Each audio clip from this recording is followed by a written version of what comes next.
Hello everyone, আজ 14th June. আজ দেখে নেব in contact not in contact তোমাদের মনে মানুষের অনুভূতি তোমাদের প্রতি কীরকম থাকছে আগামী 24 ঘন্টায়। সঙ্গে থাকছে ইউনিভার্সের তরফ থেকে তোমাদের জন্য গাইডেন্স কার্ড। আমার নিউ ভিউয়ার্সদের কাছে আমার অনুরোধ রইল, ভালো লাগলে অবশ্যই চ্যানেলটি পরবর্তীকালের জন্য সাবস্ক্রাইব করে যেও এবং পাশে থাকা বেল আইকনটিকেও অন করে যেও, যাতে সবার আগে নোটিফিকেশান তোমাদের কাছে চলে যায়। আর আমার পুরাতন ভিউয়ার্স এবং নতুন ভিউয়ার্সদের কাছে আমার অনুরোধ রইল, ছোট্ট করে ভিডিওর পাশে লাইকসটি দিয়ে যেও ভালো লাগলে অবশ্যই। আর আমার কাছ থেকে প্রাইভেট রিডিং নিতে হলে আমার ইনস্টাগ্রাম ম্যাজিক্যাল বেঙ্গলি ট্যাবে আমার সাথে যোগাযোগ করতে পারো। আর এই রিডিংটি ক্লেম করার জন্য আই ক্লেম দিস রিডিং অবশ্যই কমেন্টস বক্সে লিখে যেও। First card the star.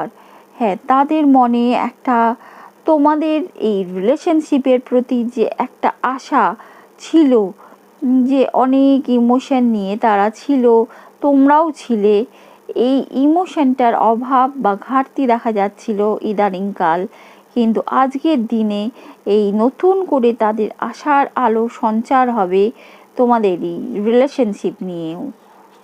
Very good, very nice.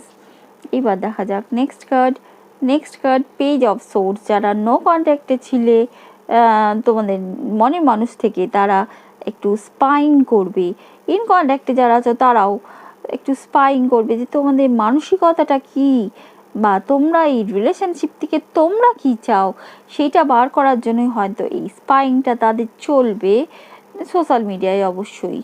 কারণ এই সব ওয়ান্স, কারণ তারা খুব প্যাশনেট থাকবে, মানে একটা প্রবল আকর্ষণ তোমাদের প্রতি তাদের মনে জাগবে। শরীর মন সব দিক থেকে একটা আকর্ষণ তারা ফিল করবে তোমাদের প্রতি, এবং নতুন করে শুরু করতে যদি হয় সেটাও তারা চাইবে আজকের দিনে। ভেরি গুড, খুব আকর্ষণ দেখা যাচ্ছে যে। এবার দেখা যাক ইউনিভার্স তোমাদের জন্য কি গাইডেন্স দিচ্ছে। Heart চাকরা, harmony. হ্যাঁ, তোমরা ইদানিংকাল কি হয়েছে, এতই আঘাত পেয়েছো জীবনে যে তোমাদের লাভ রিসিভ এবং সেন্ডও করতে পারছো না। মনে হচ্ছে সবাই মিথ্যে বলছে, সবাই ধোকা দিচ্ছে। নট অনলি লাভ লাইফ, এমনি ফ্যামিলি ফ্রেন্ডসদের মধ্যেও তোমরা একটা বিশ্বাস হারিয়ে ফেলছো, কিন্তু বলছে না, সেরকমভাবে বিশ্বাস হারিও না, নিজেদের জীবনটাকে ব্যালেন্সে আনো, ব্যালেন্স রাখো। My mind body and spirit work in harmony.